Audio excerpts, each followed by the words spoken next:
Bonjour à tous, bienvenue dans l'émission censurée de Télépro avec aujourd'hui comme invité Roselyne Bachelot qui est avec nous. Bonjour Roselyne. Bonjour.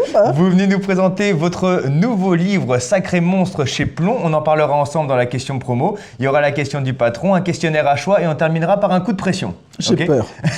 Devant vous, il y a un buzzer. Ce buzzer sert à passer une question. Si une question ne vous plaît pas, vous n'avez pas envie de répondre, vous avez le droit à un buzz gratuit pendant l'interview. Mais si vous activez le buzzer, vous allez devoir tirer une carte au hasard, action positive ou action négative. C'est une menace, hein. Quasiment. Allez, on y va, voici la question promo. Question promo Roselyne, sur ce livre, Sacré monstre, les politiques ont-ils changé leur façon de faire et d'évoluer avec le temps? Oui, bien sûr. On est passé des fauves que je décris, c'est-à-dire des gens qui sont aussi pervers, narcissiques, méchants, cruels, etc. Mais ils agissaient selon des règles que tout le monde comprenait. Là, la disparition des règles du vivre ensemble fait que surgissent des gens, finalement, dans la politique, qui sont un peu comme les citoyens. C'est quelquefois tout pour ma pomme. Dans le livre, vous décortiquez plusieurs phénomènes de société, vous parlez des journalistes, des entourages, etc. Mais vous parlez aussi des personnes, Emmanuel Macron, Jean-Luc Mélenchon, Marine Le Pen, Nicolas Sarkozy, Jacques Chirac, Valéry Giscard d'Estaing. On fait vraiment le tour de la politique française, il y a vraiment, c'est assez complet comme livre. Et ce que j'aime chez vous également, Roselyne, c'est que vous racontez quand même les détails, les coulisses de ce qui peut se passer, vos anecdotes de vie. Et c'est vrai qu'on se rend compte que parfois la politique est quand même dure, parfois cruelle, mais vous en faites partie aussi de ce monde. Est-ce que vous vous considérez comme un monstre? Moi, je pense que je suis un fauve. Ok, ancienne génération. Je suis vraiment, pour parler en bon français, old school. Non, je suis un fauve, oui, absolument. Mais je regarde les monstres avec fascination. Peut-être que si j'avais continué, si la vie m'avait permis de continuer, serais-je devenu un monstre? Oh, je ne le crois pas. Voici maintenant, Roselyne, la question du patron.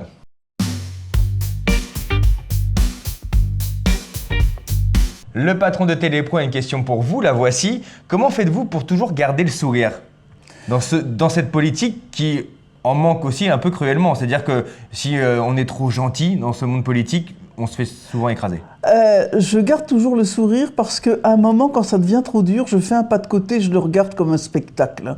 Et finalement, ce qui est curieux dans la politique, c'est que très vite, le rire peut survenir, parce que les politiques, ils jouent un rôle monarchique alors qu'ils sont des gens du peuple tout simple. Et c'est cette distorsion qui les amène à être parfois ridicules. Donc je les regarde, je dis « Toi, mon vieux, tu te prends les pieds dans le tapis. » Vous parlez de l'argent également, vous dites qu'ils ne le font pas spécialement pour l'argent, parce que dans le privé, ils gagneraient beaucoup plus que ce qu'ils gagnent dans la fonction publique, mais ils le font certainement aussi pour le pouvoir. Est-ce que le pouvoir est-il plus important que l'argent pour eux ? Alors, c'est la question. D'abord parce que le pouvoir est toujours générateur d'argent, non pas directement, mais de statut social, d'influence. Bien sûr, quelquefois on dit des gens, ils ont fait des détournements d'argent, mais ils ne se sont pas enrichis personnellement. Si, parce que, évidemment, ils permettent à leur parti, à leur réseau de mieux fonctionner. Mais je crois que finalement, les gens se nourrissent de pouvoir, parce qu'ils se nourrissent d'ego. Ils se nourrissent de valorisation de soi. Donc le pouvoir l'emporte sur l'argent. Est-ce que vous êtes énervé à un moment donné dans votre carrière? Parce que la politique vous a amené personnellement à vous énerver. Oh, sans arrêt. Ouais. La colère a été finalement comment dirais-je, une des conduites de ma vie. Sinon, je n'aurais pas pris autant de risques en politique si la colère ne m'avait pas guidé. Colère contre les injustices, contre les discriminations, colère contre les méthodes de certains et de certaines. Oui, c'est ce qui m'a amené à être libre. Et colère également contre un instituteur. Vous en parlez dans votre livre, où votre fils a été battu par un instituteur. Oui, bien sûr. C'est quelque chose qui a été très douloureux parce que se moquer d'un politique, finalement, il a ce qu'on appelle en psychanalyse des récompenses qui compensent les souffrances qu'on lui fait subir. Mais votre famille, elle n'a que les souffrances, les moqueries, les demandes illégitimes. Et donc, mon fils a été battu par un instituteur qui était opposé, un militant opposé à ma famille politique. Mais qu'est-ce que vous appelez battu? C'est-à-dire, il tapait dessus avec une règle métallique. Pour des convictions politiques, on est d'accord? Pour les convictions politiques qu'il n'avait pas, le gamin avait 10 ans. Et vous avez fait quoi? Vous avez été voir la direction? La direction, il a été non pas exclu d'éducation nationale, mais il a été exclu du fait d'être devant des enfants. Et après, comment on gère ça au niveau de la famille? C'est compliqué. Il y a un traumatisme. On a un sentiment de culpabilité épouvantable, parce que mon fils n'a pas dit, il a caché ça pendant des mois. Et oui, il se disait, ça va aggraver mon cas. Et je me suis dit, mais moi, sa mère, je n'ai pas été capable de détecter cette souffrance. C'est affreux. Et d'ailleurs, il avait posé sur mon oreiller un petit post-it sur lequel il avait mis « Maman, c'est dur d'être ton fils ». Wow. C'est violent. C'est violent. Roselyne, voici maintenant le questionnaire à choix.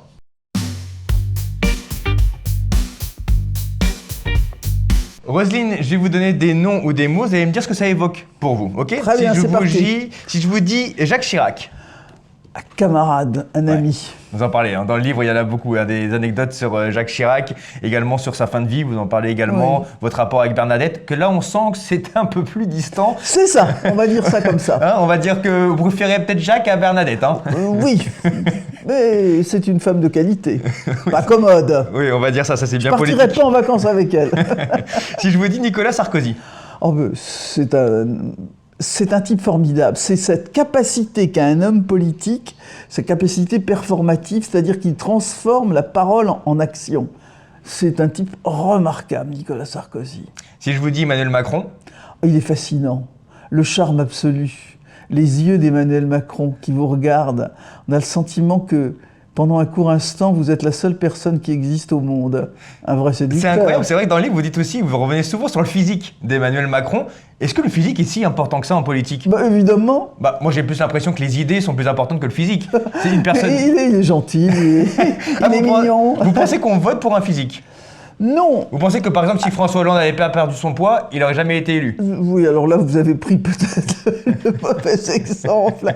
Non, mais je veux dire qu'il faut qu'il y ait une sorte de syncrétisme, de cohérence entre le physique, le parler, l'expression, les idées. Mais c'est vrai que la touche-charme, la touche-séduction, ça compte, oui. Si je vous dis Marine Le Pen? Ah, Marine Le Pen, c'est la Valkyrie pour moi. Ouais. Et la première fois que j'ai rencontré, il y a des années, en débat avec elle, à un moment où elle n'était pas connue, c'était la fille d'eux. On m'avait dit, oh, c'est quelqu'un qui compte pas, qui n'a pas beaucoup d'intérêt. Je l'ai vu rentrer, je me suis dit, mon Dieu, les types, ils se trompent complètement. Cette force que dégage cette femme, je ne parle pas de ses idées, je parle du personnage. C'est quelqu'un d'impressionnant. Vous racontez l'anecdote, je crois que c'est Mots croisés, l'émission où vous la rencontrez et où vous dites que vos conseillers auraient mieux fait de se renseigner avant sur le personnage. Mais est-ce que vous êtes d'accord avec la décision de justice qui a eu lieu? C'est-à-dire la décision de justice n'est pas rendue, pardon. Il y a le réquisitoire qui a prôné qui a demandé des peines de prison, etc. Maintenant, et aussi le fait qu'elle ne puisse pas se présenter. Et c'est automatique de l'inéligibilité. Maintenant, on attend la décision qui n'est pas rendue au moment où on se parle. Et est-ce que vous êtes pour qu'elle ne puisse pas se représenter? Ah, mais de toute façon... On a vu par exemple Gérald Darmanin qui a dit que ce n'était pas... Ils décideront... Ah non, moi je trouve que l'ensemble de la population française et majoritairement derrière ces décisions qui ont été prises, cette législation qui fait que quand il y a détournement de fonds publics, il y a de l'inéligibilité, il y a de la prison. Il y avait même majoritairement 85% des Français étaient pour le fait que quand on a un casier judiciaire avec ce genre de choses, on n'ait pas le droit de se présenter à une élection. Alors il faut être logique, je trouve ça tout à fait normal. Si je vous dis la fermeture de C8, vous avez travaillé sur cette chaîne? La fermeture de C8, là aussi, je vais renvoyer à la décision de l'Arcom, que j'ai créée d'ailleurs, l'agence de régulation.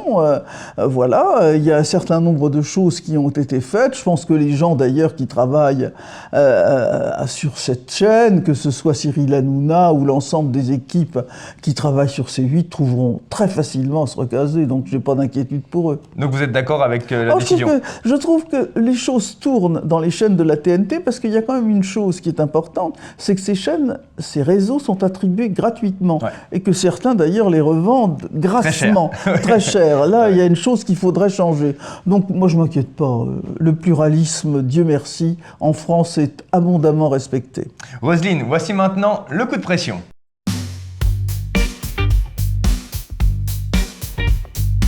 Coup de pression, Roselyne, trouvez-vous ça normal d'avoir une ministre qui a fait les grosses têtes et qui peut parfois dire quelques insultes à l'antenne?